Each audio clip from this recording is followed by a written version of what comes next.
Hello दोस्तों, स्वागत है आपका हमारे चैनल सिंज्ञान में। दोस्तों, इस वीडियो में हम आपके लिए कंप्यूटर के 20 इंपॉर्टेंट क्वेश्चन पार्ट 1 लेकर आए हैं, जो आपके आने वाले एग्जाम के लिए काफ़ी हेल्पफुल रहने वाले हैं। दोस्तों, ये सारे क्वेश्चन प्रीवियस ईयर एग्जाम में पूछे जा चुके हैं और इनमें से बहुत से क्वेश्चन कई बार तो रिपीट भी हुए हैं, तो इन्हें इस वीडियो को ध्यान से देखिएगा। चलिए स्टार्ट करते हैं। पहला क्वेश्चन है, ईमेल पता लिखने का सही तरीका कौन सा है? तो इसका आंसर हो जाएगा ऑप्शन सी, name@website.com। दोस्तों, अपना जो ईमेल एड्रेस होता है उसमें जो पहला वर्ड होता है वो यूज़र नेम होता है, देन @ सिंबल यूज़ किया जाता है, देन वेबसाइट का नाम होता है, देन वेबसाइट का पर्पस कि वेबसाइट किस पर्पस से बनाया गया है। ठीक है, चलिए नेक्स्ट देखते हैं। ई कॉमर्स क्या है? तो इसका आंसर हो जाएगा ऑप्शन बी, इंटरनेट पर सामान और सर्विस की खरीद और बिक्री ई कॉमर्स कहलाती है। ठीक है, चलिए नेक्स्ट देखते हैं। कंप्यूटर नेटवर्क द्वारा प्रसारित खुद को दोहराने वाला प्रोग्राम का नाम क्या है? तो इसका आंसर हो जाएगा ऑप्शन बी, वर्म। ठीक है, वर्म एक वायरस है जो कंप्यूटर नेटवर्क के माध्यम से खुद को रिपीट करता है। चलिए नेक्स्ट देखते हैं। किसी व्यक्ति के द्वारा अपनी पहचान के साथ हेराफेरी कर किसी गुप्त सूचना प्राप्त करने का प्रयास क्या कहलाता है? दोस्तों, फिशिंग स्कैम कहलाता है। Option B is the right answer. चलिए नेक्स्ट देखते हैं। कोई व्यक्ति स्लाइड शो को कैसे रोक सकता है? Option A is right answer, escape button को दबाकर। जब हम कोई प्रेजेंटेशन बना रहे होते हैं और उसे हमें बीच में रोकना होता है तो हम स्केप बटन की मदद से उसे रोक सकते हैं। ठीक है, चलिए नेक्स्ट देखते हैं। कंप्यूटर का सुपरवाइज़र है, तो इसका आंसर हो जाएगा ऑप्शन बी, ओएस यानी कि operating system. Operating system computer का मेन सिस्टम सॉफ्टवेयर होता है।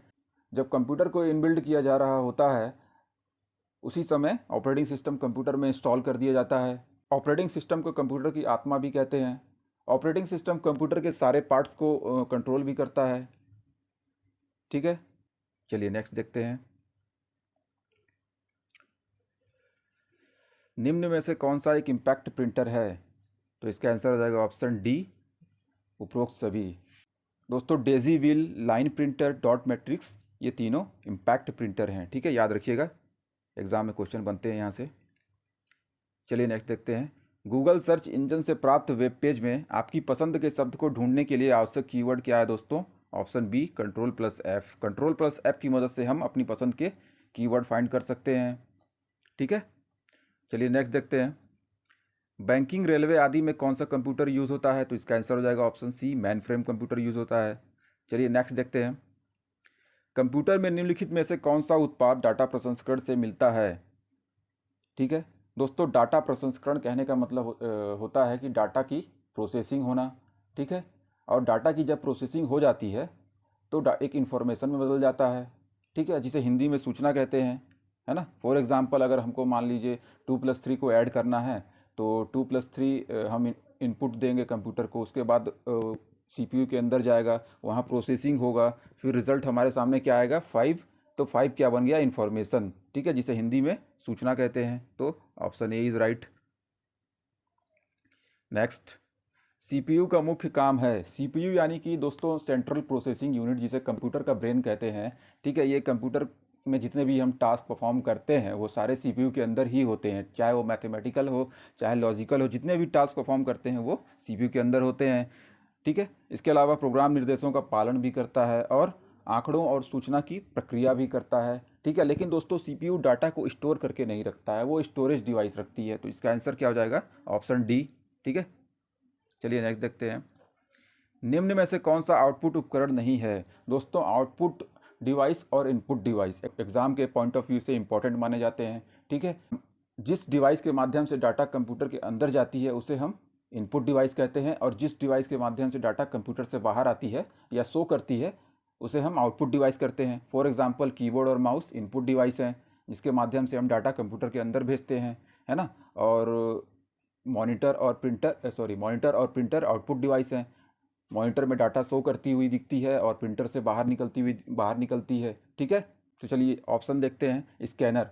दोस्तों, स्कैनर से क्या होता है, हम कोई डॉक्यूमेंट या फाइल स्कैन करते हैं, उसके बाद वो कंप्यूटर के अंदर चली जाती है, अपलोड हो जाती है, तो डाटा अंदर जा रही है, तो स्कैनर क्या हो जाएगा? इनपुट डिवाइस हो जाएगा, है ना। बाकी प्रिंटर मैंने बता दिया आउटपुट डिवाइस है।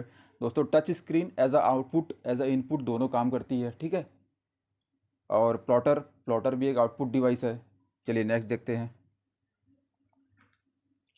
एक डॉट मैट्रिक्स प्रिंटर एक बार में पूरी लाइन प्रिंट करता है, गलत है। एक नॉन इम्पैक्ट प्रिंटर है, ये भी गलत है। एक बार में एक से अधिक कॉपी निकालता है, सही है। एक बार में एक अक्षर प्रिंट करता है, ये भी सही है। तो क्या इसका आंसर हो जाएगा? ऑप्शन सी हो जाएगा, 3 एंड 4th। चलिए नेक्स्ट देखते हैं। निम्न में से कौन से डिवाइस में डाटा एक से अधिक बार नहीं लिखा जा सकता? तो इसका आंसर हो जाएगा ऑप्शन ए, CD राइट। ठीक है, बाकी सारे में एक से अधिक बार लिखा जा सकता है। ठीक है, देखिए नाम से क्लियर है, री राइट। RW का मतलब होता है री राइट, दोबारा लिखा जा सकता है। ठीक है, राइट का मतलब केवल एक बार लिखा जा सकता है, उसको इरेज करके दोबारा उसमें नहीं लिखा जा सकता। ठीक है, याद रखिएगा। चलिए नेक्स्ट देखते हैं। SEO का पूर्ण रूप क्या है? तो इसका आंसर हो जाएगा सर्च इंजन ऑप्टिमाइजेशन। ठीक है, सर्च इंजन ऑप्टिमाइजेशन क्या होता है देख लेते हैं। एक प्रोसेस है जिसके द्वारा एक ब्लॉगर अपने ब्लॉग या वेबसाइट को कुछ इस प्रकार से ऑप्टिमाइज़ करता है कि जिससे वो ब्लॉग के आर्टिकल को सर्च इंजन में रैंक कर सके और वहाँ से अपने ब्लॉग पर फ्री ट्रैफिक ला सके। ठीक है, तो ब्लॉगर अपने ब्लॉग पर फ्री ट्रैफिक लाने के लिए इसका यूज़ करता है, इस टेक्निक का यूज़ करता है।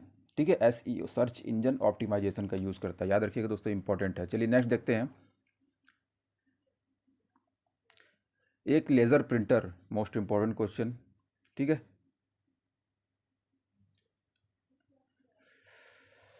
इंकजेट प्रिंटर की तुलना में अच्छी गुणवत्ता वाला प्रिंट आउट देता है, सही है।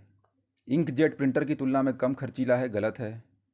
डॉट मैट्रिक्स की तुलना में ज़्यादा खर्चीला है, सही है। डॉट मैट्रिक्स प्रिंटर की तुलना में अच्छी गुणवत्ता वाला प्रिंट आउट देता है, ये भी सही है। तो इसका आंसर क्या हो जाएगा हमारा? 1, 3 एंड 4th। ऑप्शन क्या हो जाएगा? 1, 3 and 4, option D is right. ठीक है, चलिए नेक्स्ट देखते हैं। डॉक्यूमेंट, मूवी, इमेज और फोटोग्राफ कहाँ संरक्षित होते हैं दोस्तों? तो इसका आंसर हो जाएगा ऑप्शन डी, फाइल सर्वर में संरक्षित होते हैं। ठीक है, चलिए नेक्स्ट देखते हैं।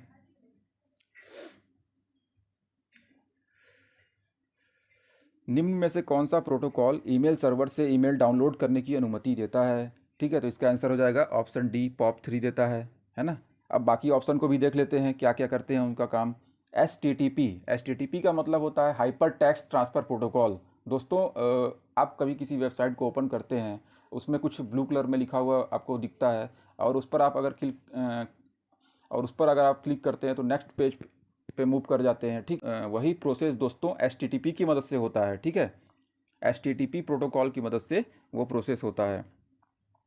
दूसरा है FTP का मतलब होता है फाइल ट्रांसफ़र प्रोटोकॉल। एक कंप्यूटर से दूसरे कंप्यूटर में फाइल ट्रांसफ़र करने के लिए जिस प्रोटोकॉल का इस्तेमाल होता है उसे हम FTP कहते हैं। ठीक है, यह हम नेटवर्क के माध्यम से भी कर सकते हैं। ठीक है, तीसरा है SMTP का मतलब होता है simple mail transfer protocol.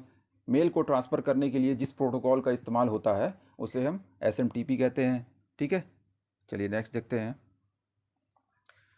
Computer का टास्क मैनेजर किस कॉम्बिनेशन से खोला जा सकता है? तो इसका आंसर हो जाएगा ऑप्शन ए, कंट्रोल ऑल्ट और डिलीट की मदद से खोला जा सकता है। ठीक है, चलिए नेक्स्ट देखते हैं।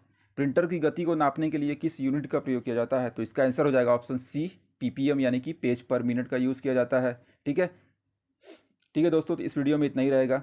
अगर ये वीडियो आपको अच्छा लगा तो वीडियो को लाइक और चैनल को सब्सक्राइब कर लीजिएगा। मिलते हैं नेक्स्ट वीडियो में। Thank you.